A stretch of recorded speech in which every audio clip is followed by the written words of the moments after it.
नमस्कार मित्रों, जय श्री सीताराम। हम सब ने जीवन में एक बात बहुत बार सुनी है, बहुत बार, कि जैसा कर्म करोगे वैसा फल मिलेगा।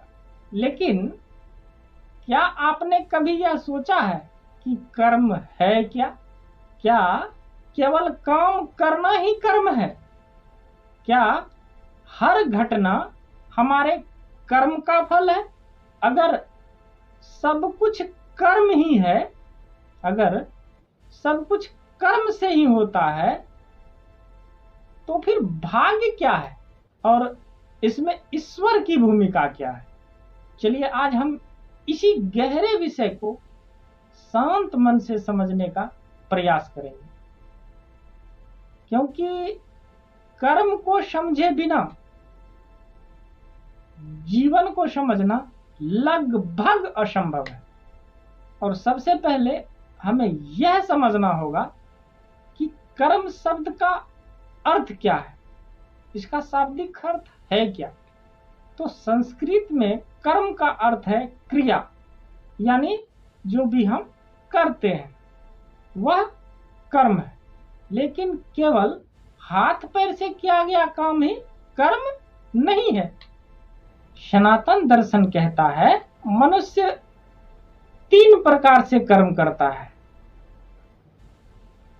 मन से, वचन से और काया से। यानी हम जो सोचते हैं, हम जो बोलते हैं और जो हम करते हैं, ये तीनों ही कर्म है। तो अब प्रश्न उठता है कि क्या हर कर्म का फल मिलता है? तो सनातन दर्शन इसका उत्तर देता है कि हाँ, हर कर्म का फल मिलता है। रामचरितमानस में गोस्वामी तुलसीदास जी ने चौपाई लिखी है, कर्म प्रधान विश्व करी राखा, जो जस करहि तस फल चाखा।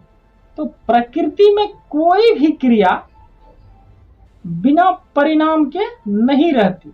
जैसे अगर आप बीज बोते हैं तो वह बीज समय के साथ वृक्ष बनता है और उस वृक्ष से फिर हमें बीज प्राप्त हो।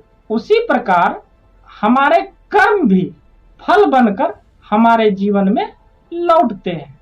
इसलिए कहा गया है कि जैसा कर्म वैसा फल। अब एक महत्वपूर्ण प्रश्न आता है कि अगर सब कुछ कर्म से होता है तो भाग्य क्या है?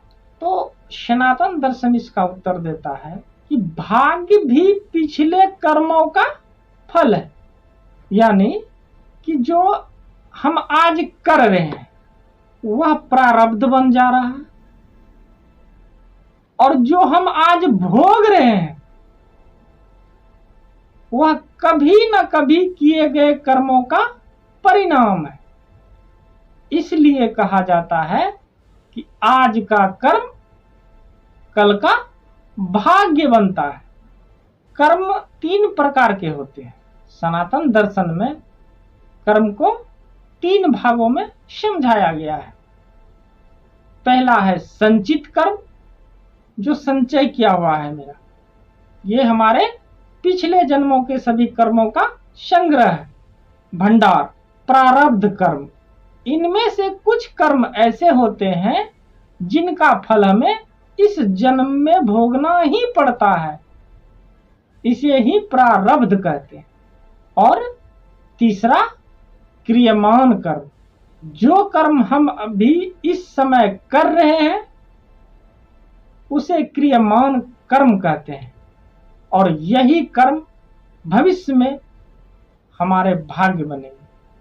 अब सबसे बड़ा प्रश्न है कि क्या जीवन में जो कुछ होता है सब कुछ केवल कर्म से ही होता है? इसका उत्तर सनातन दर्शन में थोड़ा गहरा है। जीवन में 3 चीजें मिलाकर परिणाम बनाती है। पहला है कर्म, दूसरा परिस्थिति और तीसरा प्रकृति का नियम। ये तीनों चीजें जब मिलती है तब हमारा परिणाम बनता है। मतलब केवल कर्म ही सब कुछ नहीं है, लेकिन कर्म बहुत महत्वपूर्ण भूमिका निभाता है। यह भी सत्य है। कर्म इस तीनों में महत्वपूर्ण भूमिका निभाता है। अच्छा, अगर सब कुछ पहले से तय होता तो मनुष्य को स्वतंत्रता क्यों दी जाती? चुनने की आजादी मनुष्य को क्यों दी जाती? मनुष्य को इसलिए स्वतंत्रता दी गई है ताकि वह अपने कर्म चुन सके। यही कारण है कि मनुष्य अपने जीवन की दिशा और दशा बदल सकता है। भगवत गीता में श्री कृष्ण ने कर्म पर एक बहुत गहरी बात कही। उन्होंने कहा, मनुष्य का अधिकार केवल कर्म पर है, फल पर नहीं। इसका अर्थ यह नहीं कि फल नहीं मिलेगा। इसका अर्थ यह है कि मनुष्य को कर्म करते समय फल की चिंता में उलझना नहीं चाहिए। उसे अपने कर्म पर ध्यान देना चाहिए। इसका अर्थ यह है कि मनुष्य को कर्म करते समय फल की चिंता में उलझना नहीं चाहिए, क्योंकि फल कई कारणों को मिलाकर बनता है। कर्म का सबसे बड़ा रहस्य है, कर्म केवल बाहरी क्रिया नहीं है। कर्म की भावना उतनी ही महत्वपूर्ण है। अगर कोई व्यक्ति दान करता है लेकिन अहंकार से करता है तो वह कर्म उतना शुद्ध नहीं माना जाता। अगर कोई छोटा सा काम भी सच्चे भाव से किया जाए तो उसका प्रभाव बहुत बड़ा हो सकता है। तो अंत में प्रश्न यही है कि क्या सब कुछ कर्म से ही होता है? इसका उत्तर है, जीवन में बहुत कुछ कर्म से बनता है, लेकिन कर्म का अर्थ केवल काम करना नहीं है। कर्म है हमारा विचार, हमारी भावना और हमारा, इसलिए कहा गया है मनुष्य अपने कर्मों से ही अपना भविष्य बनाता है।